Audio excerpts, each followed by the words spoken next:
the K9 that paused a flight and exposed a secret trade. Pearson International Airport buzzed with the usual sounds: rolling suitcases, gate announcements, and coffee machines humming. Officer Reed Callahan stood near gate 63, holding the leash of Bishop, a sleek Belgian Malinois with alert eyes and a quiet, powerful stance. Bishop wasn't just any dog. He was a retired military K9, brought back into airport service only because Reed had asked for him personally. Most officers said Bishop was too old for the job now, but Reed didn't believe that. Something in the dog's eyes told him Bishop still had work left to do.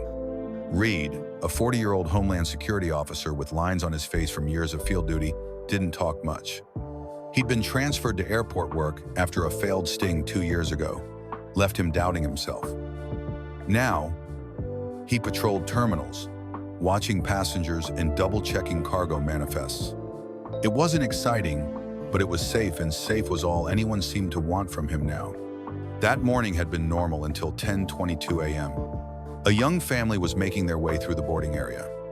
The father, early 40s, wore a blazer that didn't quite fit right and held a tightly packed duffel bag. The mother, maybe in her 30s, looked pale and tired, her eyes scanning everything around her. Between them was a little girl, no older than 6, wearing a puffy yellow jacket and holding a plush stuffed meerkat with matted fur and a lopsided head. As they walked past, Bishop stiffened. Reed felt the leash pull tight. The dog's ears shot forward. His muscles tensed. Reed's heart skipped. Before he could give a command, Bishop lunged, not violently, but with purpose, blocking the family's path. The girl gasped and dropped her meerkat. The mother reached down to pull her close. The father froze, looking confused and scared. Reed tried to call Bishop off. Bishop, heel. But the dog didn't move. Instead, Bishop planted himself in front of the girl and let out one sharp bark. Not a warning, a signal. Something was wrong. Nearby passengers stopped. Phones came out. A TSA agent called for backup. A flight attendant whispered into a radio. The family stood still. The little girl clutched her mother's coat and began to cry. "We're just trying to get on our flight," the father said, voice shaking. "Please, we haven't done anything." Reed didn't respond right away. His eyes were locked on Bishop, who was now circling the fallen meerkat toy. He sniffed it once, then again, then gave a low whine and sat beside it. He looked up at Reed like he was waiting for him to understand. The mother dropped to her knees beside the toy. "It's her favorite," she said quietly. "She never lets it go." Another TSA officer arrived. "What's going on?" Reed answered calmly. "Possible alert. Unknown threat." The dog flagged the child's toy. The officer looked confused. "A toy?" "I don't know," Reed said, "but we need a screening room. Now." Within minutes, the family was escorted into a private room near the terminal security wing. Bishop stayed close, eyes never leaving the stuffed meerkat. Reed asked the girl her name. "Lucia," she whispered. "And what's your friend's name?" She hugged the toy. "Miko. He keeps me safe." "I need to check Miko, just for a second," Reed said gently. Lucia pulled the toy close. "Number Mama said never let go." Reed saw it then, not just fear, but terror. The kind a child shouldn't have to feel. The kind that meant something bigger was hidden. The mother knelt beside her daughter. "Sweetheart," she said softly. "It's okay. Just for a moment. He's not going to hurt Miko." With shaking hands, Lucia passed the meerkat to Reed. Bishop immediately stepped forward and sniffed the toy again. His ears twitched. Then he pawed gently at the seam on the toy's belly. Reed turned the toy over. The stitching looked messy, like someone had sewn it quickly and by hand. He took out a small knife and carefully opened the seam. Inside, buried in the stuffing, was something small, cold, and hard. Reed pulled it out slowly. A USB drive. The room fell silent. "What is that?" the other TSA officer asked. Reed slipped the drive into a clear evidence pouch. "No idea. But it wasn't supposed to be in there." Lucia looked at Bishop, her voice barely above a whisper. "He's not barking at us," she said. "He's trying to help." Reed looked at her, then at the drive in his hand, and finally at Bishop. who had gone still again, resting beside the torn toy. At that moment, Reed knew something was very, very wrong, and Bishop had been the only one to see it. Inside the airport's secure screening room, everything felt quiet and tense. Reed sat across from the Donato family, Raphael, Noemi, and little Lucia. The torn stuffed meerkat, Miko, now rested on a metal table, the small USB drive lying beside it inside a plastic evidence bag. Bishop lay at Reed's feet, calm but alert, eyes flicking between the family and the drive. Lucia stayed close to her mother, her tiny hands clutching the edge of Noemi's coat. Her eyes were red from crying, but she hadn't said a word since the toy was taken from her. A few minutes later, a young woman in a dark blazer entered the room. Her name was Agent Talia Nguyen. She worked with Homeland Security and had been called in as soon as the USB was discovered. Reed handed her the drive. "We found this sewn inside the child's toy. No idea what's on it yet." Nguyen looked serious. "I'll have our tech team scan it." While they waited, the room stayed quiet. Bishop stood up again and sniffed the air around the table, then returned to Lucia's side and sat. She reached out a hand and gently touched his head. It was the first time she smiled that day. The tech team arrived soon after. One of them plugged the USB into a special computer that wasn't connected to the internet. After a few seconds, files began to appear on the screen. "There's a folder of documents," the tech said, "and several videos." He clicked on the first one. It was shaky, recorded with a phone camera. It showed people inside a warehouse, women, men, and children. Some looked scared. A man was yelling in Spanish, and a woman was crying. The room fell silent. The next video showed a van pulling up to a dark alley. Inside were people with their hands tied. A young boy, maybe 10 years old, looked straight at the camera for a moment before the door slammed shut. Noemi covered her mouth. Her eyes filled with tears. "Mi prima," she whispered. Reed looked at her. "Your cousin?" She nodded. "Maria. She disappeared 2 months ago. She was promised a job in Europe, but no one heard from her again. We didn't know where she went." The tech opened a PDF file named routeslist.pdf. It had names, flight numbers, destinations, and codes. Near the bottom was an entry that made Reed sit up straight. "Donato, 2 adults, 1 child, YYZ to Zurich. Today." Reed turned to Raphael. "Is that your real name?" Raphael took a deep breath. "No," he said softly, "but it is now." Nguyen stepped forward. "We need to know the truth, now." Raphael looked at his wife. Noemi gave him a small nod. "My name is Raphael Donato," he said. "I used to work as a systems engineer for a global cargo company. While checking network files, I found a hidden folder, lists of people, fake flight logs, tracking numbers. But the company wasn't shipping products. They were moving people." Reed frowned. "You're talking about trafficking?" "Yes," Raphael said. "I told my supervisor. 2 days later, he was found dead. They said it was a robbery, but nothing was taken, except his laptop." Noemi continued the story. "That night, someone broke into our apartment. They didn't steal anything, but they erased all of Raphael's work computers. We packed and left. Changed our names. Lucia never let go of Miko, so I hid the drive inside. It was the only way we could protect the truth." "Why not go to the police?" Reed asked. "We didn't know who we could trust," Noemi said. "The files mentioned names connected to law enforcement. We thought we'd be safer if we got to Europe, where my brother works for Interpol. He could protect us." Lucia spoke up softly. "But they weren't going to let us go, were they?" Reed looked at her. "No, sweetie, that flight was a setup." Nguyen confirmed it. "We believed the flight to Zurich wasn't a way out. It was a trap.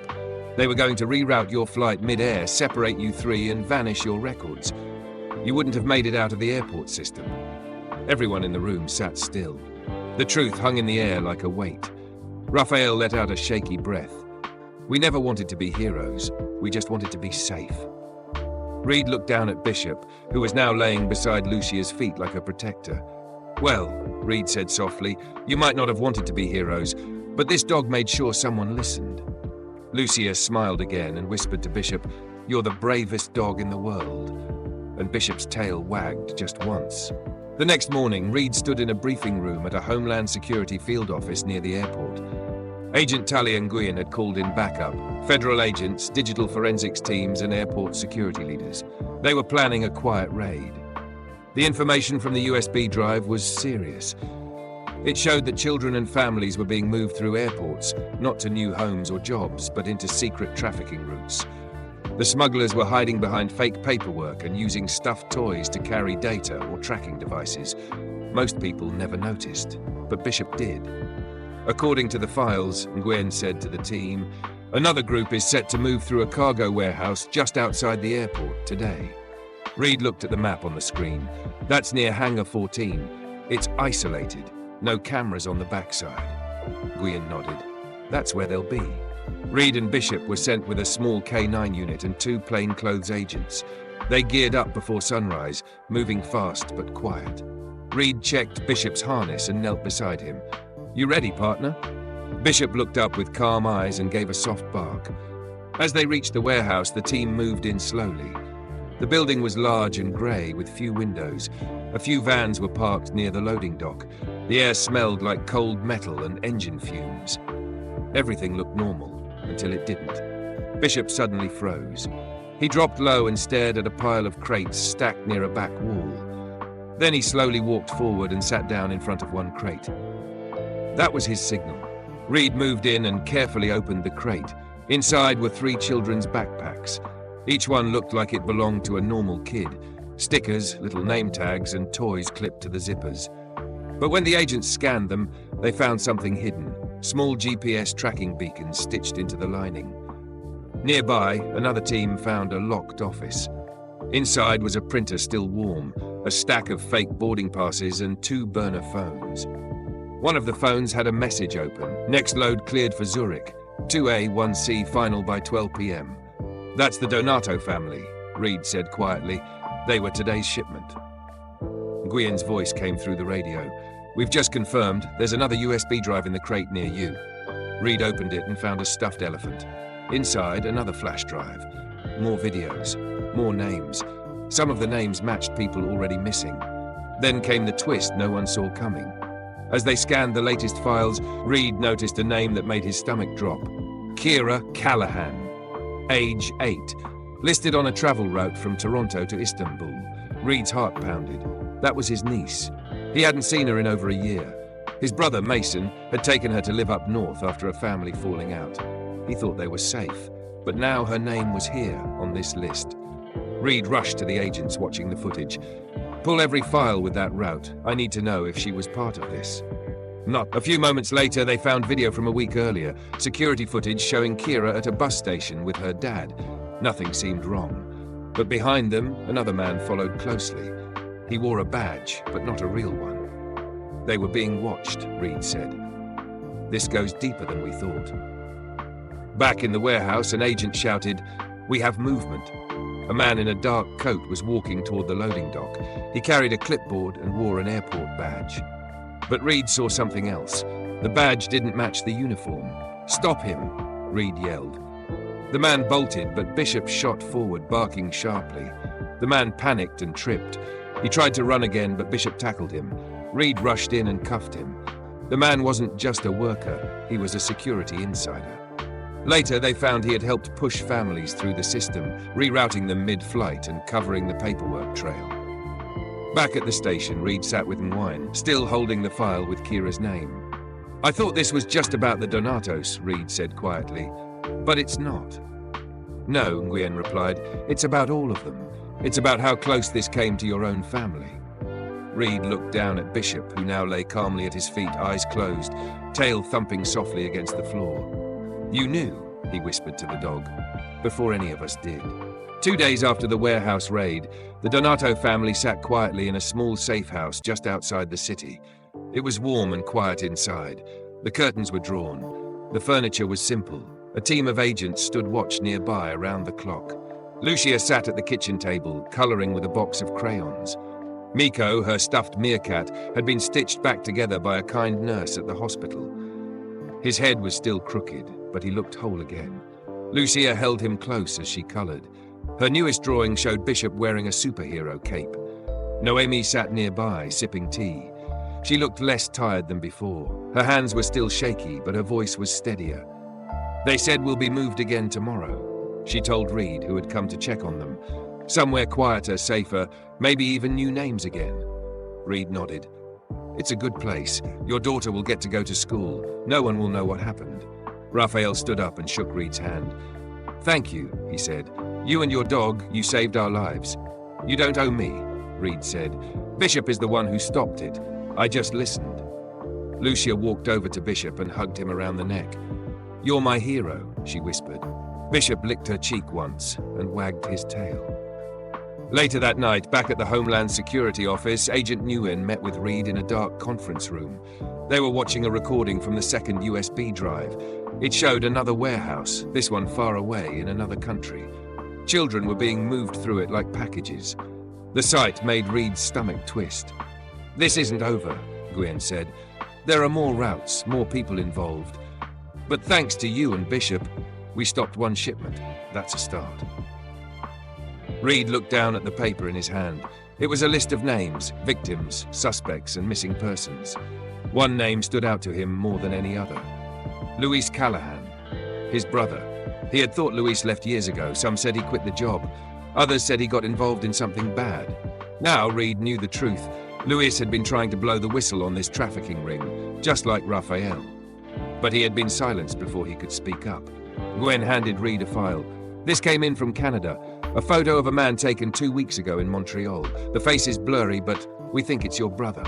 Reed stared at the image. He's alive? We think so, Gwen said. And if he is, we'll find him. But we have to move fast. Reed didn't speak.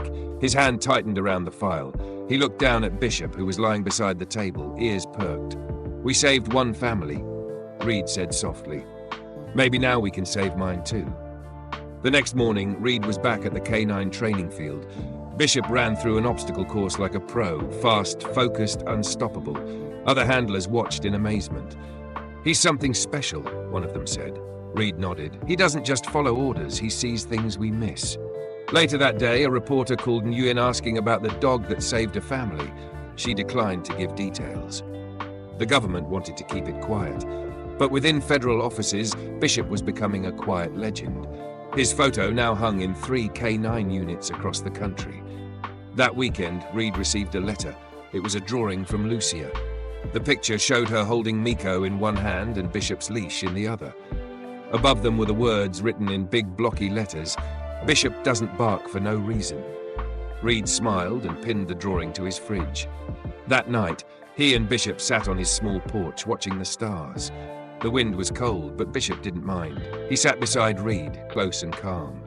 You know, Reed said, scratching behind the dog's ears, I used to think heroes wore badges and gave speeches. But now I know, sometimes heroes just bark when no one else will. Bishop leaned into Reed's leg and gave one soft chuff as if he agreed. The mission wasn't over. There were more families to find, more truths to uncover. But for now, one little girl was safe. One secret had been stopped. And one dog had reminded the world that sometimes the bravest voices come on 4 legs. Subscribe to our YouTube channel, Love Tales of Tales, for long, heartwarming pets and animals, love stories that stay with you long after they end.